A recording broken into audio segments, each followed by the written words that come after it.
रात के 8 बज चुके हैं। मैं हूं आप सभी का अपना शाबिज़ मलिक और हाज़िर हूं आप लोगों के सामने फिर से एक क्राइम की कहानी को लेके, एक क्राइम की घटना को लेके। दोस्तों, आज की कहानी सुनाने से पहले आगे पीछे मैं आप लोगों से कुछ नहीं कहूँगा, बस सीधा सीधा इस कहानी का रुख करूँगा। आज की कहानी की शुरुआत गाज़ियाबाद से होती है और इसी गाज़ियाबाद के अंदर एक थाना लगता है, मुरादनगर थाना। और इसी मुरादनगर थाने के अंतर्गत एक नदी बहती है, जिस नदी का नाम है हिंडन नदी। और इस नदी के आसपास कुछ गांव भी बसे हुए हैं। क्योंकि गांव बसे हुए हैं तो नदी के आसपास खेत भी हैं, तो इन खेतों में किसानी भी होती है। लिहाजा इसी नदी के पास में एक गांव आता है, सुराना गांव। और इसी गांव के अंतर्गत कुछ लोग ऐसे थे जो सुबह सुबह अपने खेतों की तरफ जाते हैं। क्योंकि 3 अगस्त साल 2023 की मैं बात कर रहा हूँ, एक दिन पहले यहाँ पर बारिश भी हुई थी। तो बहुत सारे लोग जो खेतों की तरफ जाते हैं वो ये देखने भी जाते हैं कि खेत के अंदर कहीं पानी ज़्यादा तो नहीं हो गया। अमूमन लोग जाते हैं देखने के लिए कहीं पानी की वजह से फसल ख़राब ना हो जाए, कहीं ऐसा ना हो बरसात के साथ साथ नदी का भी पानी खेतों में आता हो, तो उसको भी रोकने के लिए जाते हैं। लिहाजा जिन लोगों के खेत नदी किनारे थे वो सारे लोग अपने अपने खेतों पर देखने के लिए जाते हैं। इसी में से 3 अगस्त साल 2025 को एक शख्स की नज़र नदी की तरफ को पड़ती है। वैसे तो सब कुछ ठीक था, नदी का जो पानी था वो भी मटमैला सा था, लेकिन एक जगह ऐसी थी जहाँ पर नदी का जो पानी था उसका कलर बदला हुआ था, यानी पानी काफ़ी ज़्यादा ब्लैक ब्लैक हो रहा था। अब जैसे ही वो व्यक्ति उधर जाके बढ़ के देखने की कोशिश करता है तो दिखता क्या है कि एक महिला है जो नदी के किनारे से चिपटी पड़ी हुई है। और शायद जो पानी काला हुआ है, जिस पानी काला होने की वजह से ये व्यक्ति ने यहाँ पर आकर देखा, शायद ये इस महिला के जिस्म से खून रिस रहा है। लिहाजा फिर क्या था, जो लोग वहाँ पर मौजूद थे वो सारे के सारे लोग मिलकर उस डेड बॉडी को बाहर निकालते हैं। जब डेड बॉडी बाहर निकालते हैं तो देखते क्या है कि इस महिला के सीने पर और इसके सर पर एक बहुत बड़ा सा होल है, जिसे देखने के बाद में सारे लोग घबरा जाते हैं। तुरंत नज़दीकी पुलिस थाने में फ़ोन करते हैं। जो पुलिस होती है मौके पर पहुंचती है। मौके पर पहुंचने के बाद में उस डेड बॉडी को बहुत ही बारीकी से चेक करती है।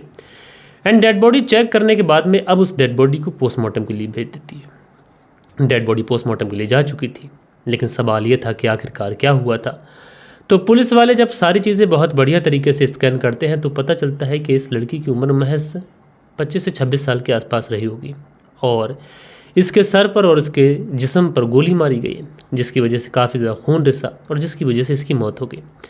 बहरहाल जो डेड बॉडी थी वो डेड बॉडी तो पोस्टमार्टम के लिए जा चुकी थी, लेकिन पुलिस वाले इधर अपनी कवायद शुरू करते हैं इस केस को सुलझाने के लिए।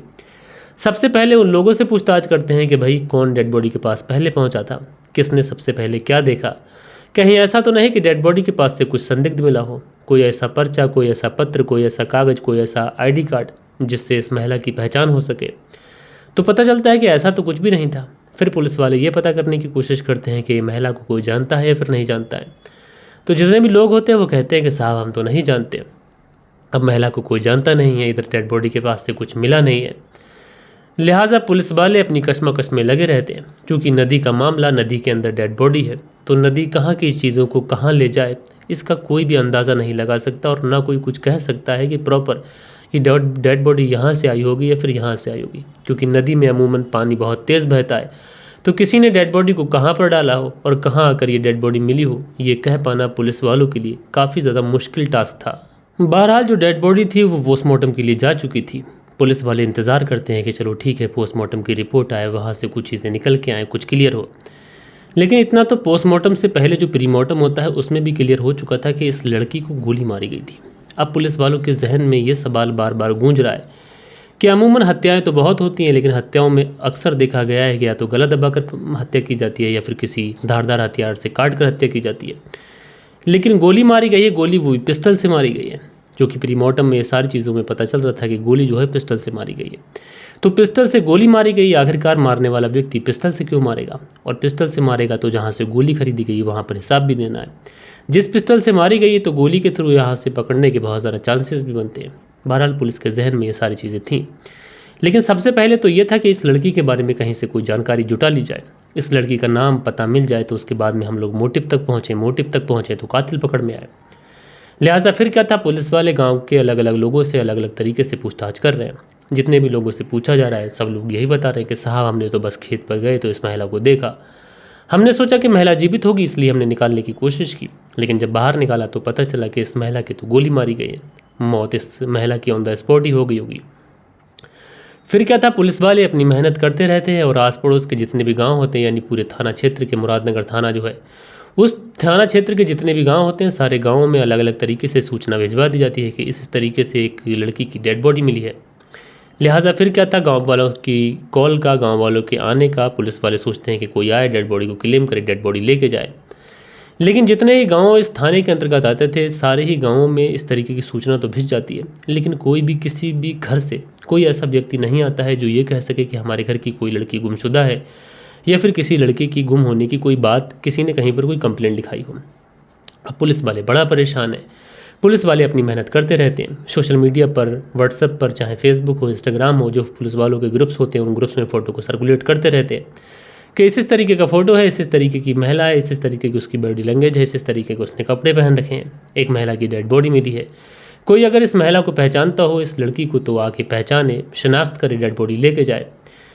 बहरहाल पुलिस वाले इंतज़ार करते रहते हैं, वक्त धीरे धीरे गुजरता रहता है। लेकिन इसी बीच में एक लड़की जिसका नाम मंजू होता है ये पुलिस के सामने आती है और पुलिस के सामने आने के बाद में कहती है कि साहब, आपने जो डिटेल्स फ़ोटोग्राफ के साथ में क्लिक की थी और जो फ़ोटोग्राफ्स आपने सर्कुलेट किया है उस फोटोग्राफ्स के आधार पर मुझे ऐसा लग रहा है कि जो लड़की है जिसकी डेड बॉडी आप लोग को मिली है ये मेरी बहन है।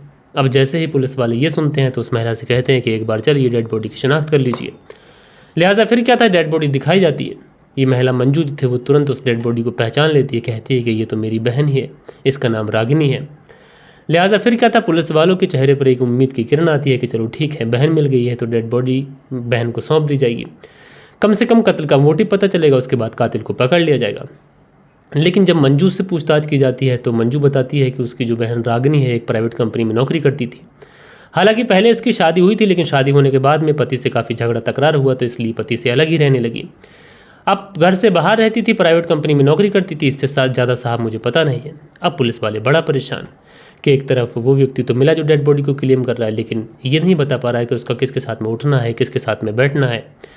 लिहाजा पुलिस वालों की जो शक की सुई थी पहली मर्तबा जो जाती है वो इस रागिनी के पति के ऊपर जाती है। रागिनी जिसका मर्डर हो चुका है, जो पुराना पति था उसके ऊपर शक की सुई जाती है। लिहाजा पुलिस वाले उसके पति से सख्ती से पूछताछ करते हैं, सारी चीज़ें मुहैया कराते हैं, उससे सारे सबूत और सारे उन चीज़ों के आधार पर पूछताछ करते हैं। लेकिन जब पति से पूछताछ की जाती है तो ऐसा पुलिस को प्रतीत होता है कि शायद पति इन सारी चीज़ों में इन्वॉल्व नहीं है। फिर पुलिस वाले आते हैं, फिर मंजू से पूछताछ करते हैं कि तुम्हें किसी के ऊपर शक है, किसी के ऊपर कोई डाउट हो तो बताओ। लेकिन जो मंजू थी ये फिर से वही घिसा पिटा जवाब देती है। मंजू कहती है कि साहब, मेरी बहन तो एक प्राइवेट कंपनी में नौकरी करती थी, अक्सर घर से बाहर ही रहा करती थी, इससे ज़्यादा और कुछ मुझे पता नहीं है। अब पुलिस वालों को कहीं से भी कोई ऐसा सबूत, कोई ऐसा क्लू नहीं मिल पा रहा था कि पुलिस वाले कातिल तक पहुंच सके। लिहाजा फिर पुलिस वालों का जो जहन होता है वो एक साइड में जाता है और पुलिस वालों के जहन में ये चीज़ें आती हैं कि अमूमन कोई लड़की हो या फिर कोई लड़का अगर वो कहीं जाएगा तो आज के इस दौर में कम से कम वो अपना मोबाइल तो अपने साथ लेकर जाएगा। लेकिन इस केस के अंदर ऐसा नहीं हुआ। जो डेड बॉडी मिली उसके पास मोबाइल फ़ोन था ही नहीं, ना उसकी जीन्स के अंदर था, ना आसपास मिला, कहीं पर मिला नहीं। लिहाजा पुलिस वालों को अब शक होता है। पुलिस वालों को ऐसा लगता है कहीं ऐसा तो नहीं कि पहले इस लड़की को उठाया गया हो, उसके बाद इसका मोबाइल फ़ोन वगैरह छीन लिया गया हो, उसके बाद इसकी हत्या कर यहाँ पर फेंका गया हो। लिहाजा फिर क्या था, पुलिस वाले जो हैं वो इस मंजू से, जो इस लड़की मरने वाली लड़की की जो बड़ी बहन थी, उससे इसका नंबर लिया जाता है। नंबर लेने के बाद में इसकी कॉल डिटेल्स निकाली जाती है और जब इस लड़की रागिनी की कॉल डिटेल्स निकाली जाती है तो इसमें एक नंबर मिलता है और इस नंबर पर लगातार रागिनी की बातचीत हो रही थी। और इस नंबर के बारे में जब पता किया जाता है तो पता चलता है कि ये नंबर तो किसी अमित सिंह के नाम पर रजिस्टर्ड है। अब जैसे ही अमित सिंह का पता चलता है तो पुलिस वाले अमित सिंह का एड्रेस, ये सारी चीज़ें खोजते हैं। खोजने के बाद में पुलिस वाले अमित सिंह के एड्रेस पर पहुंचते हैं और जब अमित सिंह के एड्रेस पर पहुंचते हैं तो वहाँ पर अमित सिंह होता नहीं है। फिर पुलिस वाले जो है वो अमित सिंह के मोबाइल पर कॉल लगाते हैं। कॉल लगाने के बाद में कहते हैं कि हम मुरादनगर थाने से बात कर रहे हैं और तुमसे एक लड़की रागिनी के मर्डर केस के सिलसिले में पूछताछ करनी है। उसके बाद में अमित सिंह जो था वो फ़ोन काट देता है। काटने के बाद में फ़ोन स्विच ऑफ कर लेता है। अब जैसे ही Amit Singh phone switch off करता है, फ़ोन अचानक से काट देता है, तो जो पुलिस थी उसका जो शक था अमित सिंह के ऊपर ये अब यकीन में बदल जाता है और पुलिस वालों को लगने लगता है कि इस पूरे केस के अंदर, यानी रागिनी मर्डर केस के अंदर, ये जो अमित सिंह है इसका ज़रूर से ज़रूर कोई ना कोई इन्वॉल्वमेंट ज़रूर है। क्योंकि अमित सिंह ने अचानक से फ़ोन काट दिया, उसके बाद से नंबर बंद कर दिया और अमित सिंह से ही रागिनी की कुछ समय पहले बातचीत भी हो रही थी। तो ऐसे में अमित सिंह जब पुलिस से भागने की कोशिश कर रहा है तो ज़रूर से ज़रूर रागिनी के कत्ल के बारे में अमित सिंह बहुत सारी चीज़ें ऐसी हैं जो जानता है और जो पुलिस से छुपाने की कोशिश कर रहा है। अब जैसे ही पुलिस वालों को ये लगने लगता है कि अमित सिंह अब भाग रहा है, लिहाजा पुलिस की जो एक टीम थी वो अमित सिंह के बारे में और सारी डिटेल्स निकालती है, अपने मुखबिरों को एक्टिव करती है और फाइनली जो अमित सिंह होता है ये पुलिस की गिरफ्त में आता है। अब अमित सिंह पुलिस की गिरफ्त में आ चुका था, लिहाजा पुलिस इस अमित सिंह को तुरंत पुलिस थाने लेके आती है, इसको फ्रंट सीट पर बैठाया जाता है और उसके बाद में इससे पूछताछ शुरू की जाती है। जब अमित सिंह से पूछताछ की जाती है तो शुरुआत में तो वही तरीके से पुलिस को गुमराह करने की तमाम कोशिशें, ना नुक्कड़ इधर उधर की बातें, लेकिन पुलिस भी समझ चुकी थी कि अमित सिंह झूठ बोल रहा है। लिहाजा फिर क्या था, पुलिस वाले अमित सिंह की सख्ती से पूछताछ करते हैं और अमित सिंह से जब सख्ती से पूछताछ करते हैं तो अमित सिंह फाइनली पुलिस के सामने टूटता है और टूटने के बाद में बताता है कि हाँ, लास्ट टाइम मेरी इस लड़की से बातचीत हुई थी। अब लास्ट टाइम बातचीत हुई थी तो क्यों हुई थी, तो अमित सिंह बताता है कि दरअसल जो पूरी कहानी शुरू होती है ये उस समय से शुरू होती है कि जब इस लड़की की शादी हुई थी। अब शादी होने के बाद में इसके पति से इसकी थोड़ी सी झगड़ा तकरार शुरू हुई, पति से अलग रहने लगी, लेकिन अलग रही तो उसके बाद में 20-21 साल की उम्र है तो खर्चे बढ़ाने के लिए अब क्या करे, तो उसके बाद में ये आदित्य वर्ल्ड सिटी एक फाइनेंस कंपनी है, उस कंपनी को ज्वाइन करती है। जब उस कंपनी को ज्वाइन करती है तो सारे लोग जो स्टाफ के लोग थे इसका बढ़िया तरीके से स्वागत करते हैं और यहीं पर एक व्यक्ति का भी आना जाना था और इसका नाम था बंटी सिंह। बंटी सिंह जो कि प्रॉपर्टी डीलिंग का काम किया करता था, अच्छा पैसा था, अच्छा नाम था, अच्छा रुतबा था। बंटी सिंह भी इस लड़की यानी रागिनी से दोस्ती करने की कोशिश करता है। अच्छा, बंटी सिंह दोस्ती करने में कामयाब रहता है। पहले तो ये दोस्ती आम होती है, उसके बाद में दोस्ती क्लोज़ हो जाती है और क्लोज़ दोस्ती जो थी वो नज़दीकियों में बदल जाती है। अब इन दोनों के बीच में जो प्रेम प्रसंग था वो प्रेम प्रसंग चलने लगता है, लेकिन धीरे धीरे वक्त गुजरता है और वक्त गुजरने के साथ में जो रागिनी थी उसको ये पता चलता है कि बंटी सिंह है जो वो पहले से शादीशुदा है और उसकी पत्नी का नाम राखी है और उसके 2 बच्चे भी हैं। अब ये चीज़ें रागिनी को पता चलती हैं, लेकिन उसके बावजूद भी वो सोचती है कि मैं क्या करूं, प्यार तो इतनी ज़्यादा करने लगी हूँ, बेइंतहा मोहब्बत करने लगी हूँ कि अब पीछे लौटने का भी कोई मतलब नहीं है। लिहाजा रागिनी को अब कोई एतराज़ नहीं होता है, उसके बावजूद भी ये बंटी के साथ में अच्छे तरीके से जी रही है। लेकिन कहीं ना कहीं ये चीज़ें जो होती हैं ये बंटी की पत्नी राखी को पता चल जाती हैं। अब राखी को जब ये चीज़ें पता चलती हैं तो उसे एतराज़ हो जाता है कि उसका पति किसी महिला के क्यों नज़दीक जा रहा है, वो अपनी तमाम कमाई उसके ऊपर क्यों लुटा रहा है। ये सारी चीज़ें जब उसे पता चलती हैं तो वो रोते हुए अपने भाई अमित सिंह को कॉल करती है। कॉल करने के बाद में रो रो कर बताती है कि तुम्हारे जो जीजा हैं वो किसी रागिनी नाम की लड़की के ऊपर फिदा हो चुके हैं, अपनी सारी कमाई उसी के ऊपर लिटा रहे हैं और ऐसे में मेरा परिवार बिखर सकता है। रोने लगती है।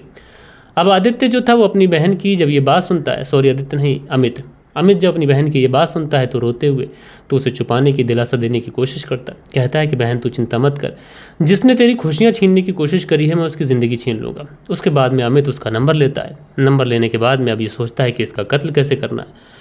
तो कत्ल करना है तो कत्ल करने के लिए अपने एक दोस्त अंकुर को मिलाता है। अंकुर से कहता है कि एक लड़की का कत्ल करना है। उसके बाद में कत्ल कैसे करेंगे ये पूरी प्लानिंग होती है।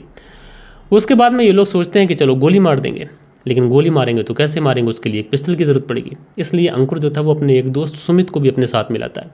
यानी अब टोटल 3 लोग हो चुके थे। यानी पहला जो इस राखी का भाई था यानी बंटी सिंह के साला जिसका नाम अमित सिंह था, एक उसका दोस्त अंकुर और एक उसका दोस्त सुमित, ये 3 लोग शामिल थे।